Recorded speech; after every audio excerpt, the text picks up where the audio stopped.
जिशन भाई, आपको पता है कि माँ की क्या अहमियत है और उसका क्या मुकाम है? हजरत बायजिद बुस्तानी कहते हैं कि मैंने अपनी माँ के आगे हाथ जोड़े और उनसे कहा, मेरी अम्मी, तू अपने हक मुझे माफ कर दे, अल्लाह को मैं राजी कर लेता हूँ। माँ ने कहा, जाओ बेटा, मेरे ऊपर जो तुम्हारे हक थे मैंने अपने हक माफ किए। आप निकल गए और 12 साल तक कैफूर के जंगलों में घूमते रहे। ऐसे ही एक दिन बुस्तान के करीब से गुजर रहे थे, ख्याल आया चलते चलते अपनी माँ को सलाम कर लूं, अपनी माँ से मिल लूं। काफी दिन हो गए।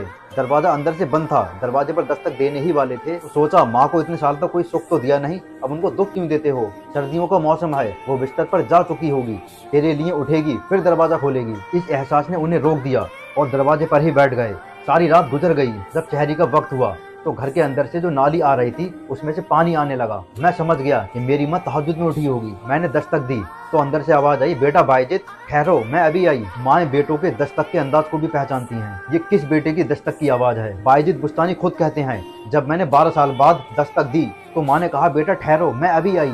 दरवाजा खोला तो देखा बिखरे हुए बाल, फटे हुए कपड़े। मेरी माँ की निगाह जब मेरे ऊपर पड़ी तो उनकी आंख में आंसू आ गए और ऐसे हाथ फैलाकर कहा, ऐ अल्लाह, मेरा बेटा बायजिद तेरी तलब में निकला था, तूने अभी तक इसे अपना कुर्ब नहीं दिया। तो हजरत बायजिद कहते हैं, जो 12 साल की रियासतों से नहीं मिला वो माँ के उठे हुए हाथों से मिल गया और कहा कि मालिक, मैं तुझे कहाँ ढूंढ रहा हूँ और तू कहाँ मौजूद है? तो माँ बाप की रिजा अल्लाह की रिजा का दरवाजा खोलती है। खुश नसीब हैं वो लोग जो अपनी माँ बाप की खिदमत की सादत मंदी का नूर पाते हैं, और बदनसीब हैं वो लोग जो अपनी माँ बाप को दुख और अजियत देते हैं। अल्लाह के महबूब सल्लल्लाहु अलैहि वसल्लम ने कबीरा गुनाहों में दूसरे नंबर पे माँ बाप की नाफरमानी को बताया।